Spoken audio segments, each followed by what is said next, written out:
आप सबको मेरा नमस्कार। Welcome everyone. आपकी आज की इस चर्चा में आप सबका स्वागत है। आज की हमारी स्वास्थ्य चर्चा में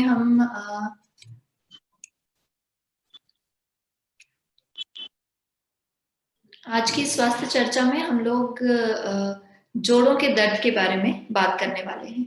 अब जोड़ों के दर्द की जब हम बात करते हैं तो ये बहुत वास्ट टॉपिक है। शेयर जब हम जोड़ों के दर्द की बात करते हैं तो बहुत वास्ट टॉपिक है ना। हम लोग इसको हमारी इस स्वास्थ्य चर्चा की सीरीज में एक एक करके कवर करने वाले हैं।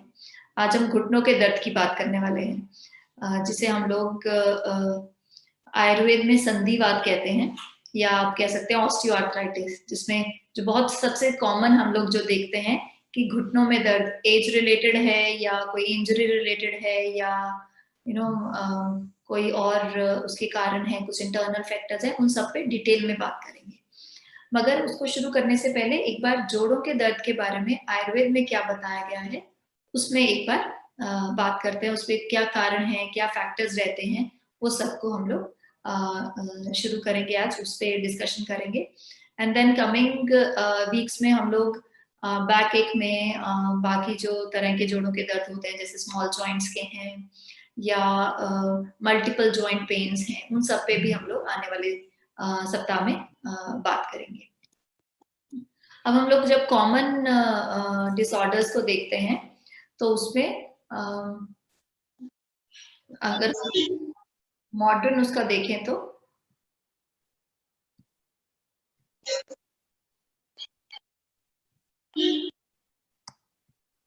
उसमें ऑस्टियोआर्थराइटिस है, जो आप लोग में भी फैमिलियर भी होंगे इस इन वर्ड से। ऑस्टियोआर्थराइटिस जहां हम लोग जोड़ों के दर्द की, घुटनों के दर्द की बात करते हैं। रूमेटॉइड आर्थराइटिस वो होता है जिसे हम लोग गठिया कहते हैं, कि पूरे मल्टीपल जॉइंट्स में इश्यूज होते हैं। गाउट इज जिसमें जो पर्टिकुलर जॉइंट्स है, जिसको आप लोग को रिलेट कर सकते हैं, जैसे जब यूरिक एसिड बढ़ता है तो हम लोग बोलते हैं कि एक तरह का आर्थराइटिस है। हम लोग पर्टिकुलर जॉइंट्स की बात करें तो नेक पेन भी है, जो कि सर्वाइकल स्पॉन्डिलाइटिस या सर्वाइकल स्पॉन्डिलोसिस, ऐसी डिफरेंट डायग्नोसिस में आता है ना। गर्दन में दर्द होता है, किस वजह से है उसका अगर हम डायग्नोस देखें तो पर्टिकुलरली सर्वाइकल स्पाइन में जो डिसऑर्डर्स होते हैं। देन लंबर स्पॉन्डिलोसिस होता है, जिसमें कि back lumbar region is the lower back of our spine. तो लोअर बैक जो है उसकी स्पाइन की उसमें बात कर रहे हैं कि डिस्क प्रोलैप्स है या डिस्क बल्ज है लोअर बैक में, लंबर रीजन में या सैक्रल रीजन में, जो हम लोग कह सकते हैं हमारी कमर का जो दर्द है ना, वो सब लंबर एरिया में आ जाता है। उसमें बहुत सारी चीजें होती हैं। एक कॉमन मैंने उसमें हाईलाइट किया है कि लंबर स्पॉन्डिलोसिस है या डिस्क प्रोलैप्स है, ये सब चीजें। देन इसी में जो स्पाइन को इफेक्ट करने वाले जॉइंट डिसऑर्डर्स आते हैं, उसमें एंकलाइजिंग स्पॉन्डिलाइटिस भी एक तरह का डिसऑर्डर है। इन सब पे हम लोग आने वाले दिनों में अपनी बात करेंगे। आज हम लोग ऑस्टियोआर्थराइटिस पे डिटेल में बात करने वाले हैं।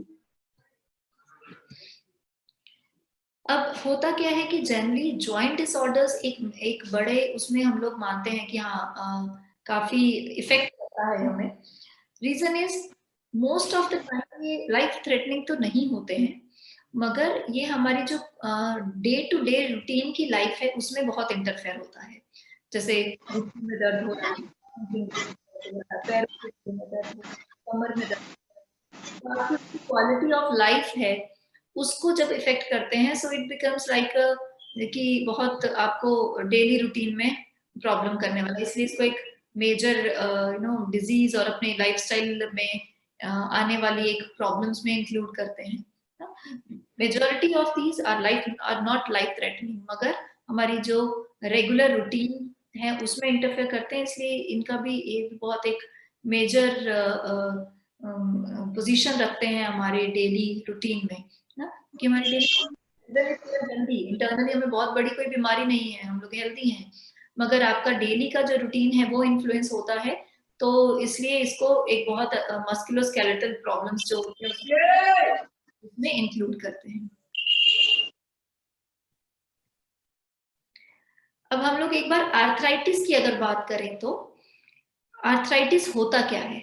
आर्थराइटिस का लिटरल जो मीनिंग है वो है, डेफिनेशन जो हम कहें वो है सूजन।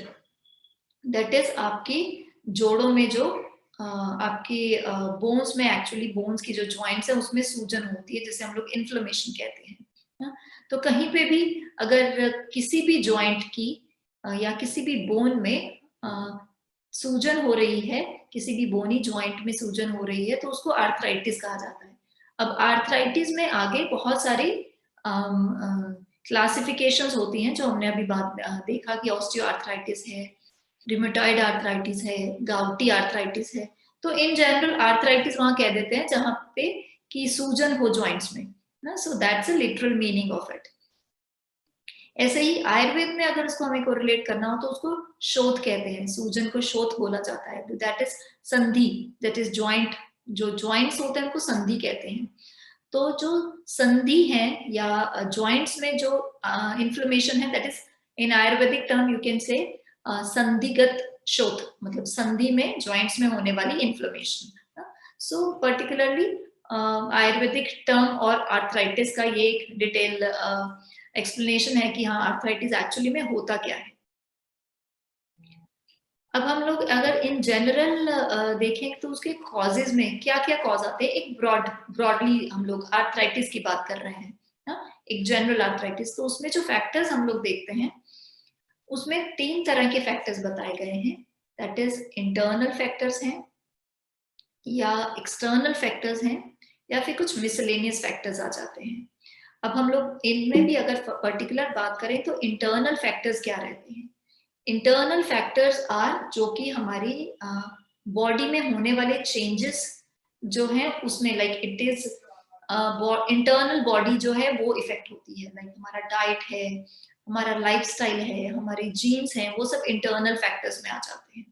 जैसे हम लोग डाइट की बात करें तो न्यूट्रिशन में जो फैक्टर्स रिस्पॉन्सिबल होते हैं आर्थराइटिस के लिए, उसमें सबसे इंपॉर्टेंट है कि बहुत ज्यादा ठंडा खाना जो है उसकी कंजम्पशन, लाइक कोल्ड फूड्स और कोल्ड ड्रिंक्स, जैसे बहुत ठंडा पानी पीना, या इन चीजों को हम लोग जनरली जब ये फैक्टर्स की बात करते हैं we talk about like long run में जब हम इनको फॉलो करते हैं। इट्स नॉट लाइक कि आपने एक बार ठंडा पानी पिया या एक बार रूखा खाना खाया तो हो जाएगा, मगर जब हमारी डेली रूटीन में ये कुछ सालों तक चलता है then it starts affecting the joints. ये ऐसा क्यों होता है उस पर भी हम लोग आने वाली अपनी इसमें चर्चा करने वाले हैं। That is basic reason behind this is वात, वात दोष।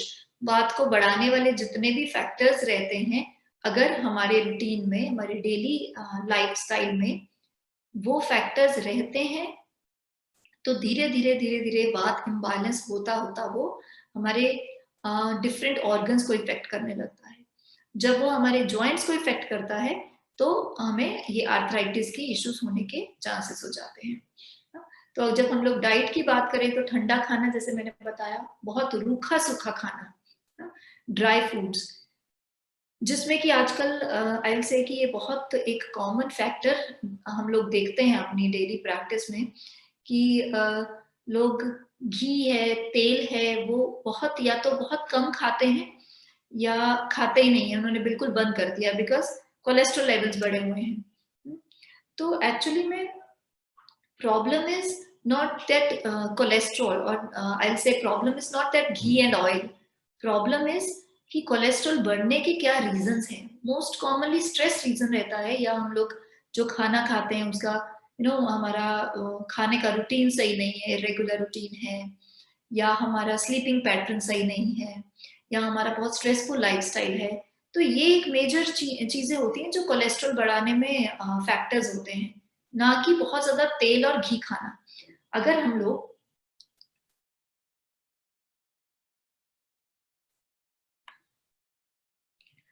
लोग अपने रेगुलर रूटीन में फिजिकली एक्टिव रहते हैं, एक्सरसाइज वगैरह प्रॉपर करते हैं, बहुत ज्यादा स्ट्रेसफुल लाइफस्टाइल नहीं है, बहुत ज्यादा भागी दौड़ी नहीं है, then our body needs some minimum amount of lubrication, कुछ मिनिमम अमाउंट का ल्यूब्रिकेशन हमारी बॉडी में चाहिए, जो कि हमें घी से मिलता है, ऑयल से मिलता है।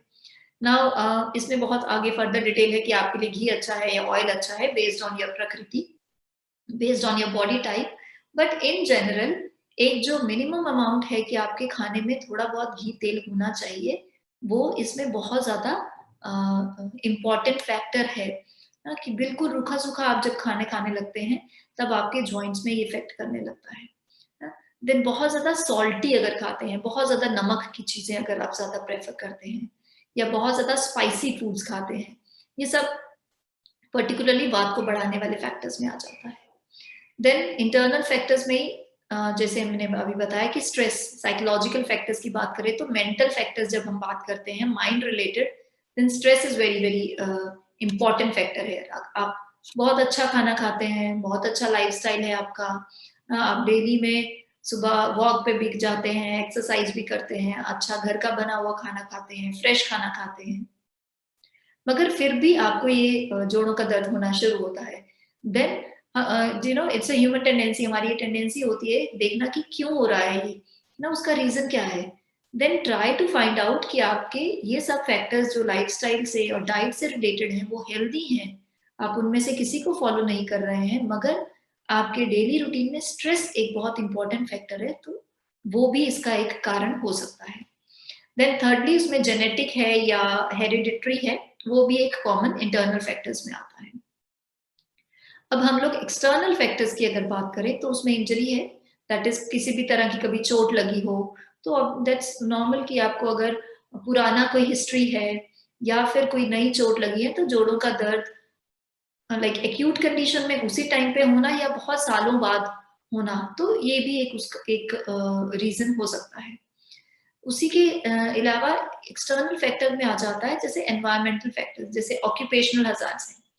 फॉर एग्जाम्पल किसी का खड़े रहने का काम है, लाइक 7 से 8 घंटे खड़े रहने का जॉब है, या फिर 7 से 8 घंटे सिर्फ वो बैठे रहते हैं। So you know our all joints need some type of movement all throughout. एक ही पोजीशन में आप बहुत लंबा टाइम अगर रहते हैं, तो हमारे जॉइंट्स को वो इफेक्ट कर सकता है।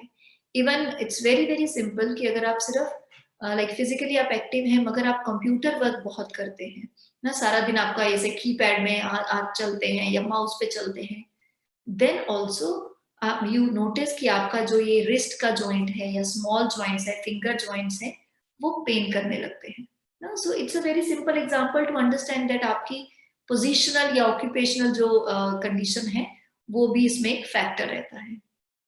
Then we come to the miscellaneous, that is different factors. उसमें सबसे ज्यादा इंपॉर्टेंट जो हम लोग देखते हैं, कॉमनली देखते हैं, that is age related. Age related जो जॉइंट्स में वियर एंड टियर होता है, उसकी वजह से जॉइंट पेन्स होना इज नॉर्मल, मगर it is not beyond certain level ना, मतलब थोड़ा बहुत होना इज ओके ना, उसको आप हैंडल कर सकते हैं। जैसे आप उसको रूखा नहीं रहने दीजिए, बॉडी में ऑयलिंग ज्यादा करिए, सेक ज्यादा करिए ना, जो एज रिलेटिंग एजिंग फैक्टर से होते हैं, दैट इज वन थिंग ना। जो हम कहें कि 60 65 प्लस 70 प्लस इनमें होने के चांसेस रहते हैं, बिकॉज आयुर्वेदा सजेस्ट दैट जैसे जैसे आपकी एज बढ़ती है, आपकी बॉडी में नेचुरली वात बढ़ने की टेंडेंसी हो जाती है, तो ओल्ड एज में वात जो है वो ज्यादा हमारी बॉडी में डोमिनेट करती है, इसलिए जॉइंट पेन्स होने के जो चांसेस हैं वो ज्यादा होते हैं। मगर आजकल हम लोग देखते हैं वो सिर्फ 60 प्लस में लिमिटेड नहीं है, we see 30 plus 35 plus 40 plus लोगों में भी जॉइंट पेन्स के इश्यूज होने होने लगते हैं। वो जो उसका जो कारण है, वो जो हमने सब इंटरनल फैक्टर्स डिस्कस किए, वो रहते हैं कि आपका खाना, आपका लाइफस्टाइल, आपका स्ट्रेस लेवल, ये सब रीजंस हैं।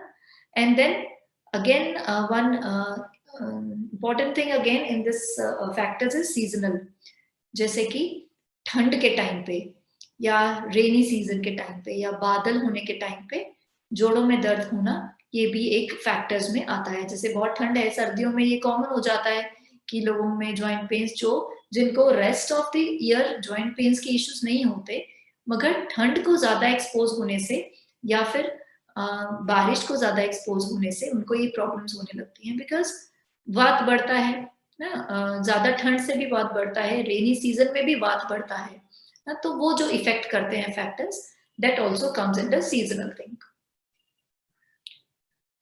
अब हम लोग अगर क्लासिफिकेशन की बात करें, तो वात पित्त कफ की अगर क्लासिफिकेशन की बात करते हैं, तो जैसे हमने पहले बात की आर्थराइटिस में, हम लोग अभी आज जोड़ों के दर्द की जो बात करने वाले हैं, जो हमारे घुटनों के दर्द हैं या स्मॉल जॉइंट्स हैं या मल्टीपल जॉइंट्स पेन्स हैं, उसमें अगर आप देखें तो हम लोग आज वात टाइप पे डिस्कस कर रहे हैं, दैट इज ऑस्टियोआर्थराइटिस, जो कि संधिवात। पित्त की वजह से होने वाला है वात रक्त, दैट इज गाउट, जिसमें रक्त that is blood is also included. Then कफ की वजह से होने वाला है आमवात, दैट इज रिमेटॉइड आर्थराइटिस।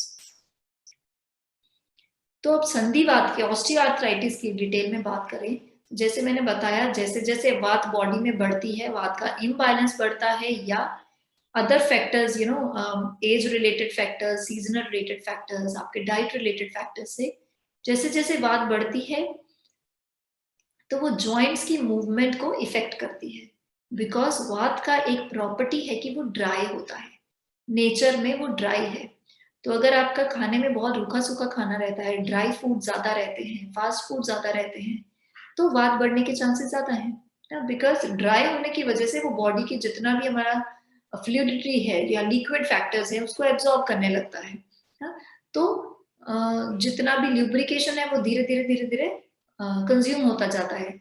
जैसे आपने कॉमनली सुना हो, जब घुटनों के दर्द होते हैं, तो उसमें बोला जाता है कि स्पेस रिडक्शन है, जॉइंट्स में स्पेस रिडक्शन है। तो वो कैसे हुआ?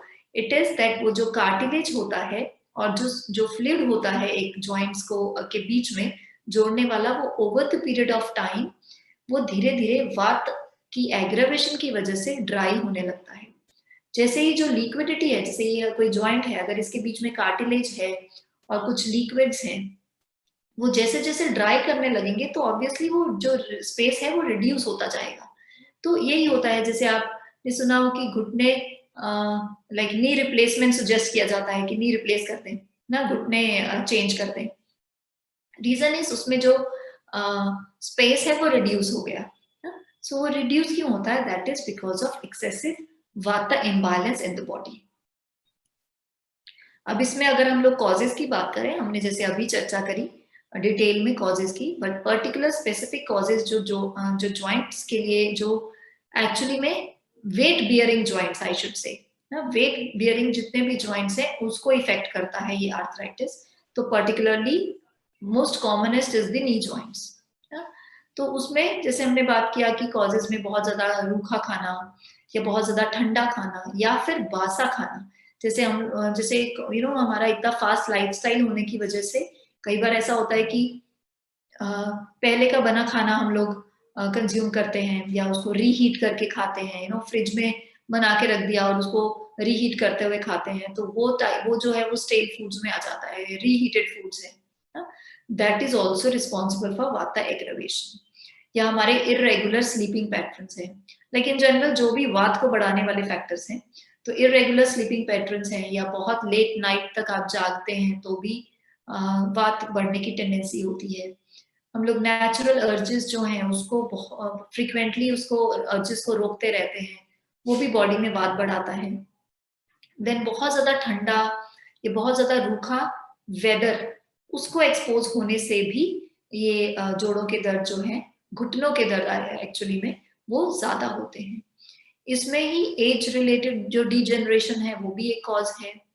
बहुत ज्यादा स्ट्रेन होता है जॉइंट्स में, जैसे आपने कॉमनली अगर कभी सुना हो कि कुछ स्पोर्ट्स पर्सन ऐसे होते हैं, अगर like they are very very active in certain part of their age, तो उसके बाद जब उन्होंने स्पोर्ट्स करना कम किया एंड देन बहुत ज्यादा डाइट लाइफस्टाइल पे नहीं ध्यान दिया या फिजिकल एक्टिविटी पे नहीं ध्यान दिया, तो वो जो स्ट्रेन जॉइंट्स के पे जो स्ट्रेन आया है बहुत सालों से, वो उनको इफेक्ट करता है, then that also causes this joint pens.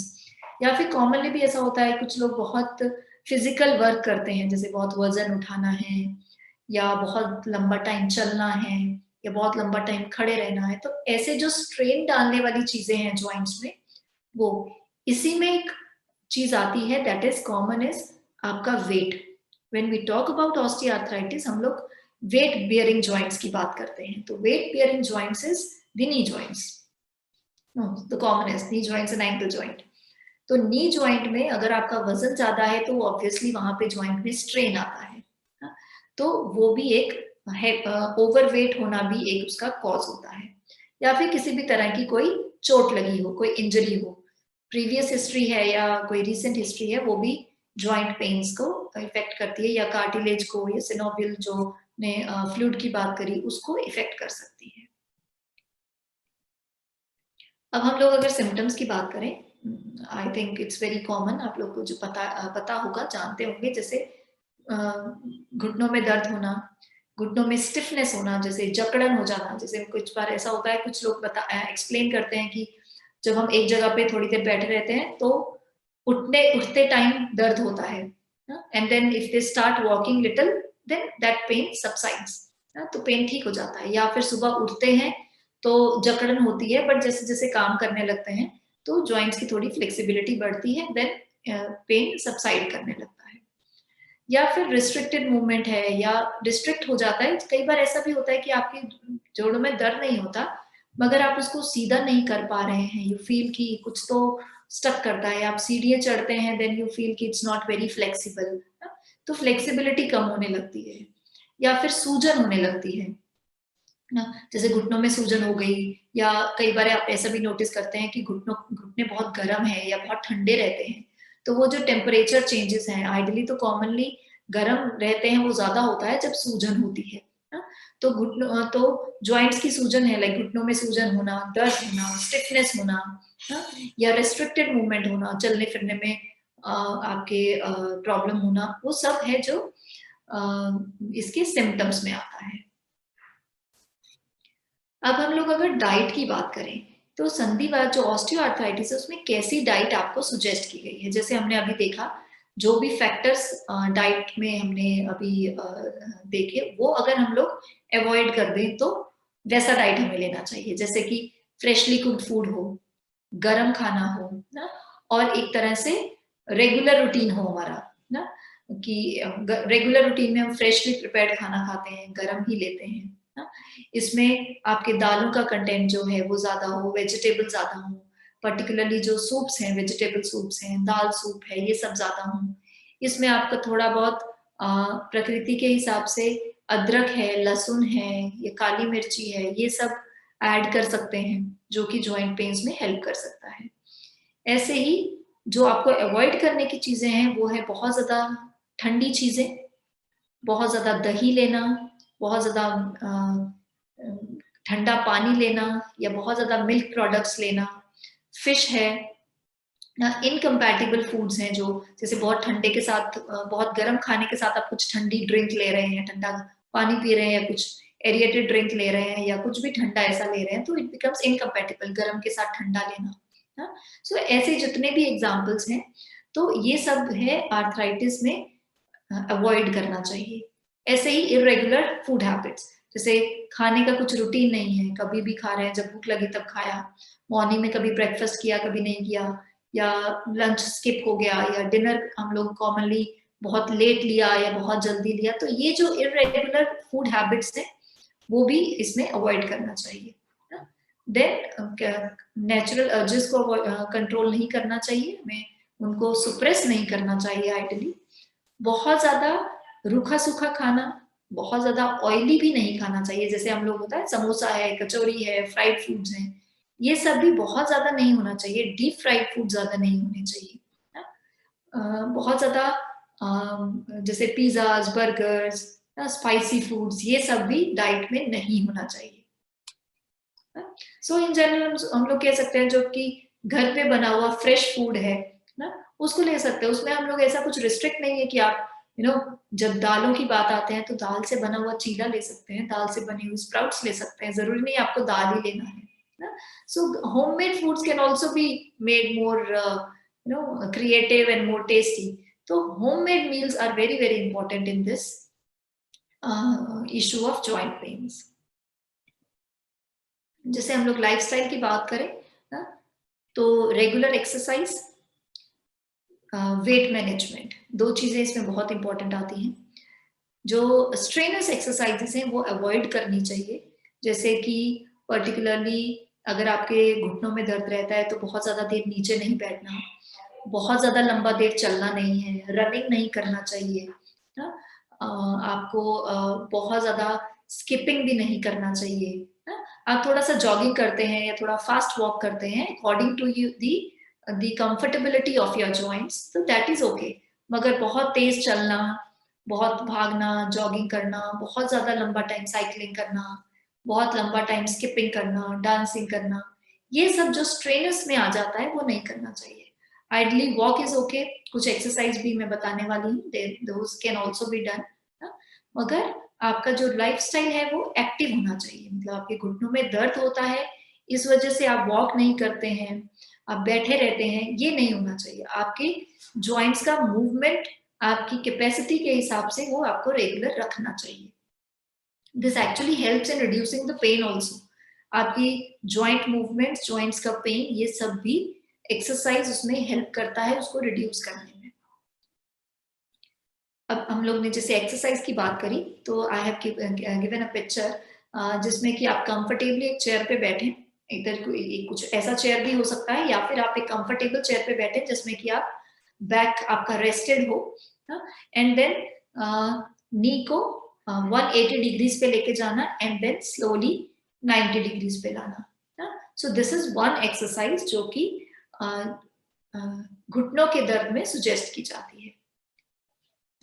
दूसरी एक्सरसाइज ये है कि आप कंफर्टेबली किसी बेड पे बेड पे बैठिए and then keep a small cotton cloth और सम स्मॉल टॉवल और अ कुशन और कुछ बहुत सॉफ्ट रबर, जैसे पिक्चर में दिखाया गया है, नी जॉइंट के back like lower part of the knee joint में रखें and then press it with the knee joint and then leave it, then again press it and then again leave it. तो ये आपकी capacity के हिसाब से, जैसे ये वाला जो एक्सरसाइज है आप 10 बार, 15 बार, 20 बार ऐसा कर सकते हैं ना। एक नी में 10 बार किया, दूसरी नी में 10 बार किया। तो if you are a beginner तो उसको 10-10 बार से शुरू करें एंड देन धीरे धीरे उसको आप 15 बार ले गए, 20 बार ले गए, इतना तक। बहुत ज्यादा एक्सट्रीम नहीं करना कि 100 बार कर रहे हैं, तो सब भी नहीं करना है। Hardly 25 to 30 times in one knee, in another knee is enough, ना? But important is regularity in doing these exercises, ना? ऐसे ही ये जो एक्सरसाइज है इसको आप 5 बार एक साइड में करें एज अ बिगिनर, 5 बार दूसरे लेग में करें and then you can increase it to 10 to 15 times. बहुत ज्यादा इसको भी आपको नहीं करना है। दोनों एक्सरसाइजेस करने में आपको अपनी बैक का, लेग्स की पोजीशन का ध्यान रखना है, that it should be more in a relaxing resting position. अब हम लोग अगर ट्रीटमेंट की बात करें तो ट्रीटमेंट में हम लोग डिफरेंट तरह की ट्रीटमेंट्स होती हैं इसमें।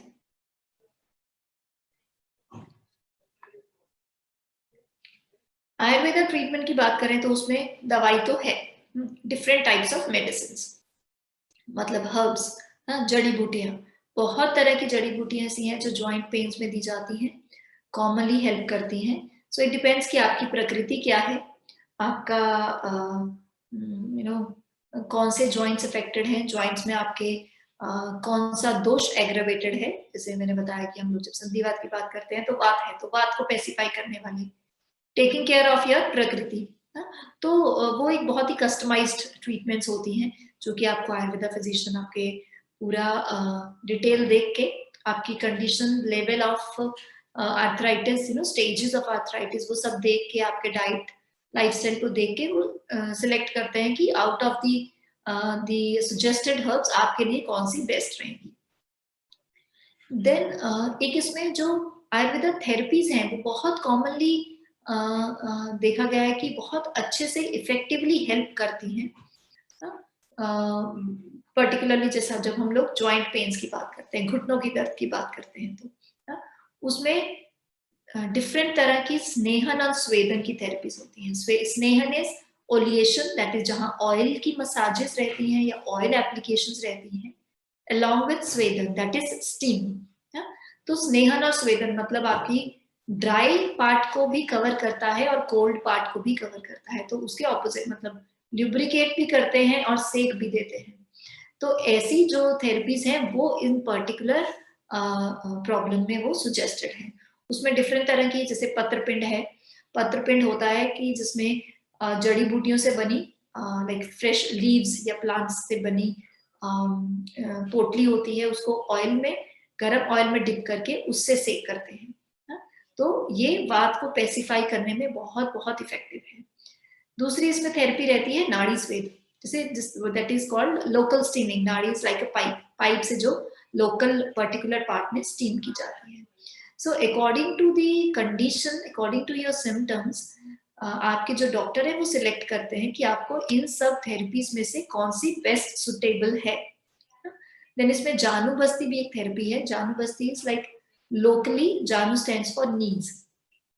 नीज में एक आटे की बाउंड्री बना के उसमें ऑयल रखा जाता है कुछ समय के लिए, लाइक 20 से 25 मिनट, आधा घंटा तक।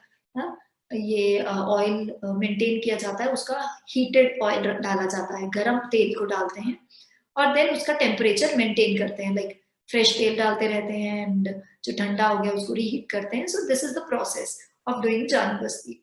तो ये भी पर्टिकुलरली स्पेसिफिकली नी जॉइंट्स के लिए है, that's why it is called जानू बस्ती, दैट इज नीज के लिए बस्ती। तो ये रहता है। ये जो जानू बस्ती है, it is very very effective and there are many researches done on this कि आपके जो जॉइंट्स में बहुत ज्यादा एक्सेसिव वात है, ड्राइनेस है, कार्टिलेज ड्राई हो रहा है, डीजेनरेशन हो रही है जॉइंट्स में, उसको रीजनरेट करने के लिए ये बहुत इफेक्टिव है। देन इसके अलावा कुछ लेप की ट्रीटमेंट्स होती हैं, लाइक लोकली डिफरेंट तरह की हर्ब्स की लेप किया जाता है, या वहां पे कुछ लेप करके बैंडेज की जाती है according to what is required in a particular type of pain, तो वो भी इसमें आता है।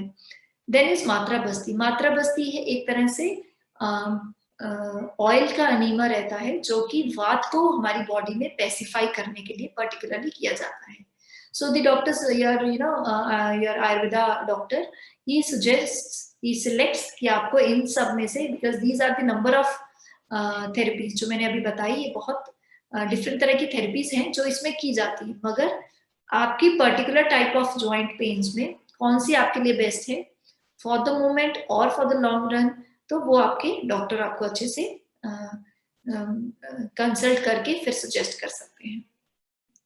Then last, the third one is panchakarma, that is the detoxification. तो ये डिफरेंट लेवल्स ऑफ ट्रीटमेंट्स होते हैं कि आपको लाइक आपका अगर ऐसा लेवल है कि हाँ दवाई दे रहे हैं हम लोग, उससे आप ठीक हो जाएंगे, या ऐसा कुछ ऐसे स्टेज में है कि दवाई के साथ साथ आपको थेरेपीज की भी जरूरत है, या फिर आप ऐसे स्टेज में है जहाँ पे दवाई और थेरेपीज के साथ इंटरनल डिटॉक्सिफिकेशन की भी जरूरत है, जिसको हम लोग पंचकर्मा कहते हैं। उसमें ऐसे केस में जो हम लोग जिस टाइप का आर्थराइटिस हमने आज बात करी संधिवात में, जो जिसमें कि वात दोष जो मेन रिस्पॉन्सिबल रहता है, उसमें बस्ती चिकित्सा है वो सबसे बेस्ट बताई गई है। That is sort of medicated enema therapy, जो कि वात को पेसिफाई करने के लिए बेस्ट ट्रीटमेंट है आउट ऑफ ऑल द पंचकर्मास। सो ये जनरल है, बट ऑब्वियसली जैसे मैंने बताया, आपके डॉक्टर आपसे कंसल्ट करके आपको बताते हैं कि आपके लिए कौन सी ट्रीटमेंट बेस्ट है, कौन सा पंचकर्मा बेस्ट है, आपको पंचकर्मा कितना ड्यूरेशन आपके लिए नेसेसरी है। इवन दिस इन थेरेपीज के लिए भी आपके डॉक्टर आपकी कंडीशन देके सजेस्ट कर सकते हैं कि कितनी थेरेपीज या कितनी सिटिंग्स की आपको जरूरत है। तो आज हमने इस पे डिस्कस किया, आज हमने इस पे चर्चा की घुटनों के दर्द की। हमारे आने वाले जो वीक्स के वेबिनार्स हैं, मतलब कमिंग जो हमारे स्वास्थ्य चर्चा है, उसमें हम लोग बैक पेन, नेक पेन और पर्टिकुलरली जो ये रिमेटॉइड आर्थराइटिस है, मल्टीपल जॉइंट पेन्स, उन सब में हम लोग डिटेल में बात करेंगे। Thank you everyone for joining. आप में से किसी का कोई क्वेश्चन हो, then you are most welcome. हम लोग अपना फेसबुक, यूट्यूब और इंस्टाग्राम के लिंक्स शेयर कर रही हूँ। प्लीज फेसबुक में भी आप हमारा ये जो स्वास्थ्य चर्चा है, it is always available. YouTube में भी ये हमारी रिकॉर्डिंग्स अवेलेबल रहती हैं, और इंस्टाग्राम में भी आप हमें फॉलो कर सकते हैं टू गेट दी अपडेट्स, हमारे जो भी स्वास्थ्य चर्चा एवरी वीक रहती है उसके अपडेट्स के लिए।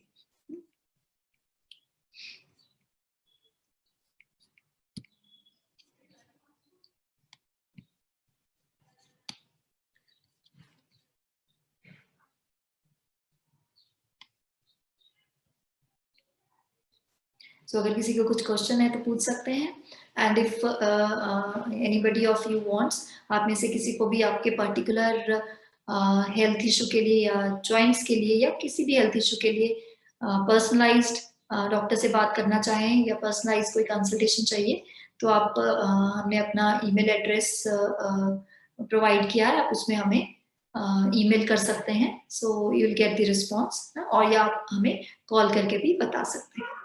So thank you everyone for joining. Namaskar.